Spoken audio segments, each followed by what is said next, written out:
Bom, pessoal, aqui então eu estou iniciando essa aula sobre pintura para falar sobre uma forma de adaptação do 3D para o 2D. Não é um passo adiante, tá? Vocês não precisam ficar assustados. O nome desse software aqui é ZBrush.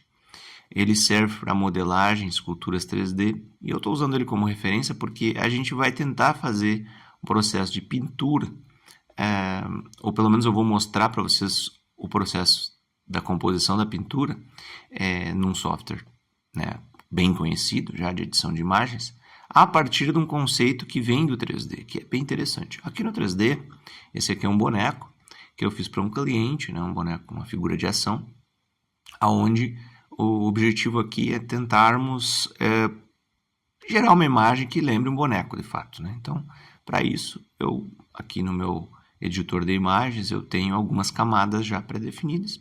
Eu criei um fundo e aí eu tenho essa imagem gerada lá no software 3D, que é basicamente as cores, né? Aí depois uma segunda imagem e uma terceira imagem que representam sombras. Essa última é a oclusão da luz, né, que dá mais profundidade. É aonde a luz não alcança, vamos dizer assim.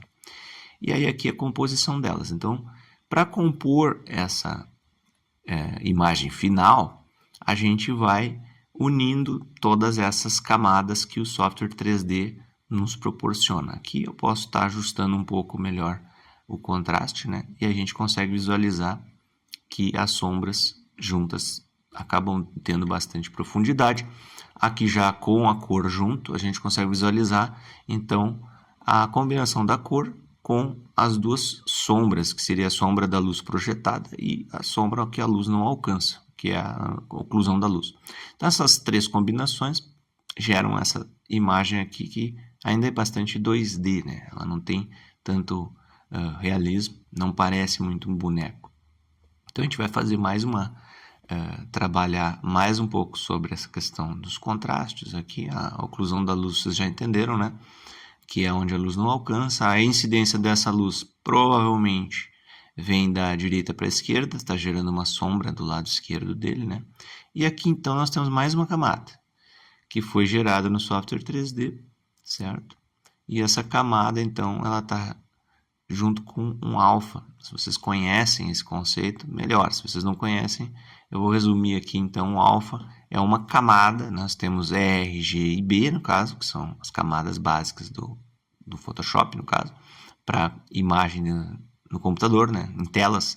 E aqui a gente cria um alfa, que seria uma camada extra, para funcionar como um recorte ali na minha camada, onde eu vou usar como alfa, né, aquela imagem preta e branco.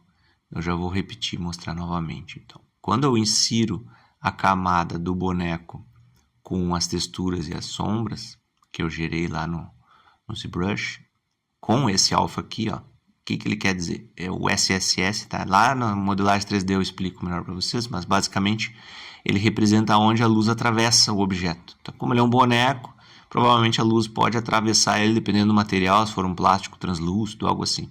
E essa foi a pegada, a ideia é essa. Então, no centro dele eu vou deixar o aspecto mais realista aparecendo. Tá? Nas extremidades, nas áreas mais finas, ele vai ter uma translucedência, assim, nem sei se existe essa palavra, mas a luz vai atravessar de alguma forma.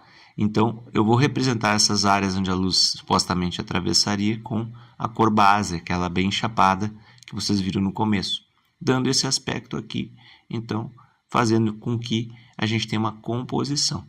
Esse é só um exemplo, né, de como que um software 3D pode estar gerando imagens para que a gente edite, né? Então, não preciso necessariamente estar renderizando novamente uma animação ou uma imagem só porque eu quero que a sombra projetada fique mais fraca. Então, eu posso gerar um render pass, uma camada específica, e depois lá no editor de imagem ajustar a opacidade dela, né? Aqui então, voltando aos brushes, só para vocês terem uma ideia, a gente consegue também fazer alguns estudos de iluminação, de cor. Então é bem legal a gente ter essa versatilidade, né, de estar clicando e em alguns minutos a gente já conseguir visualizar como ficaria o nosso personagem na frente de uma fogueira, por exemplo, com essa luz avermelhada ou algo assim, são estudos que o 3D nos permite ter bastante agilidade nesses processos. Voltando ao tema principal, que é a pintura, como que é possível fazer uma pintura usando como referência aquele desenho que foi feito na aula anterior lá sobre desenho.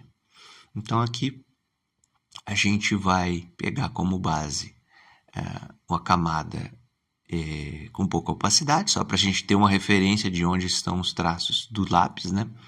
Eu coloquei também um fundo, tá? Para dar um pouco de dramaticidade, criei uma espécie de gradiente radial, assim. E agora eu vou trabalhar, então, na composição dessa ilustração.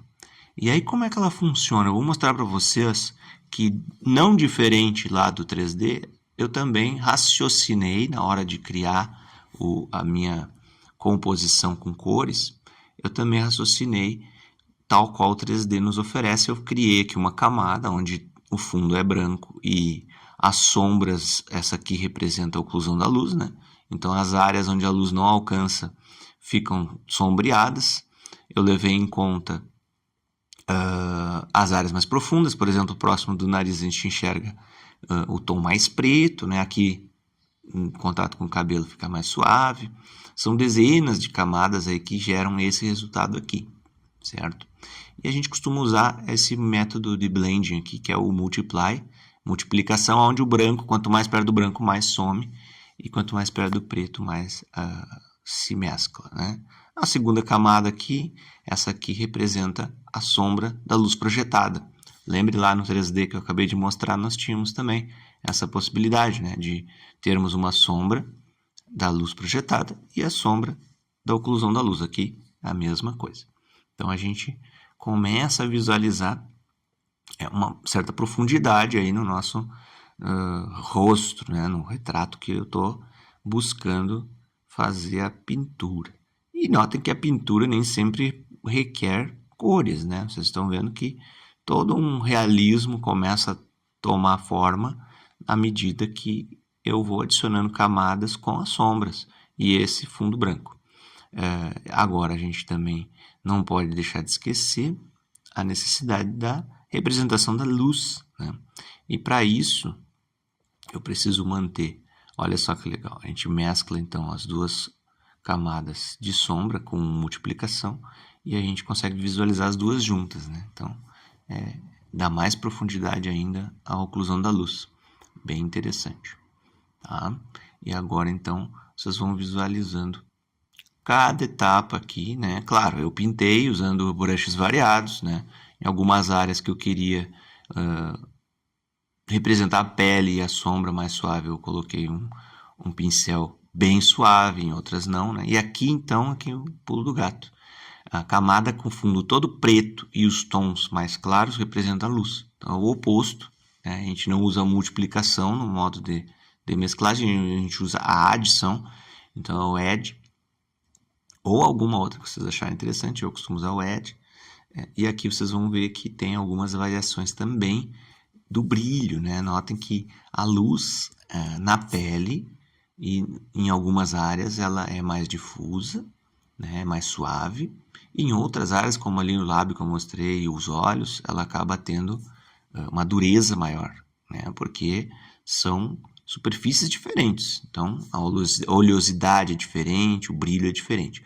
Tudo junto, então, aqui nós temos já uma solução bem interessante, né? Onde a gente mesclou 3 camadas, né? O fundo mais 3 camadas. E aí agora, junto com o traçado do lápis, vocês já conseguem visualizar o salto que a gente teve em relação ao projeto só de lápis, né?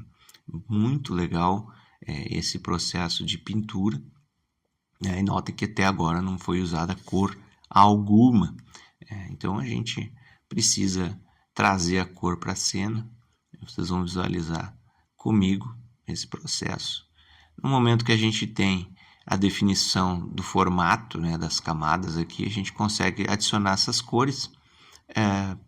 Eu tiro aqui a camada de lápis e aí vocês conseguem ver que existem uma série de tonalidades aí na pele. Quanto maior a variação dessas tonalidades, né, e aí vem a camada de refinamento, que é uma camada que vai trazer essas tonalidades, são fundamentais, eu diria, essas variações de tonalidades. Olha só, as variações de tonalidades têm uma camada específica, né, que eu chamei de refinamento, onde eu desenhei poros um a um, em alguns casos, para dar um realismo maior, e isso, no conjunto todo da obra, vai fazer uma diferença bem considerável. Então aqui a gente vai mesclar tudo aos poucos para vocês verem, mas olha só, dando um zoom aqui a gente consegue ver um pouco melhor alguns desses poros que eu falei. A gente também vai adicionar aqui as camadas de luz e de sombra. Ó, note que a camada de base de cor junto com o ambiente ocluso já deu uma profundidade. Junto com a da sombra da luz direta, mais profundidade. Então, a gente vai conseguindo visualizar o conjunto das camadas e como elas vão dando vida, né, para o desenho.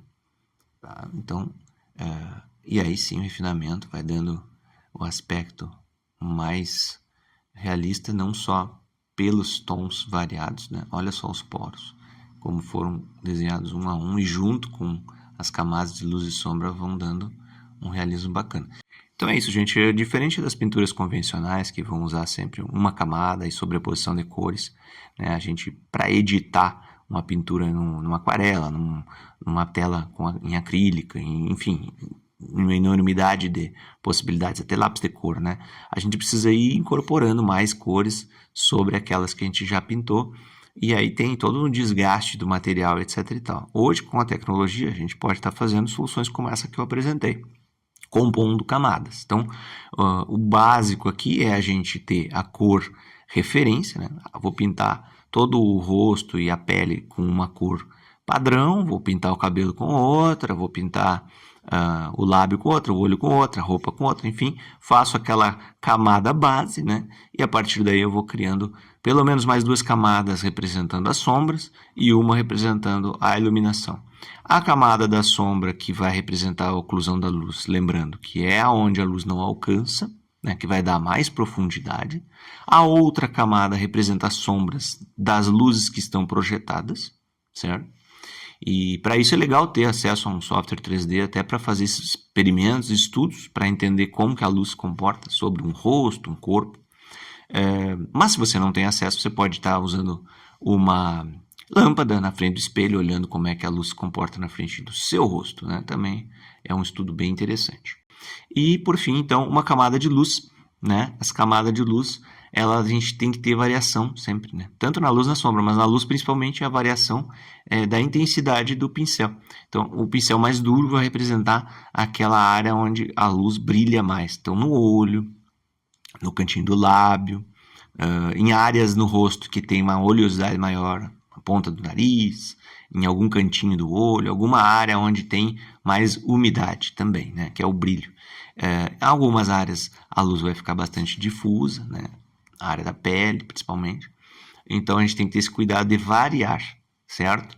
E depois que a gente tem a camada de sombra, oclusão da luz, de luz, né, do brilho, a gente vai incorporar tudo isso, mesclar tudo e compor então a nossa imagem final com alguns refinamentos. Esses refinamentos têm a ver com as variações de tons da pele, os poros da pele e esses detalhes todos, se for do seu interesse de dar esse nível de realismo. Eu poderia ter dado mais, né? Mas a título de estudo, acredito que aqui nós encerramos nesse momento e fique ligado para os próximos vídeos que a gente vai estar desenhando e pintando muito ainda para criar o nosso Boris.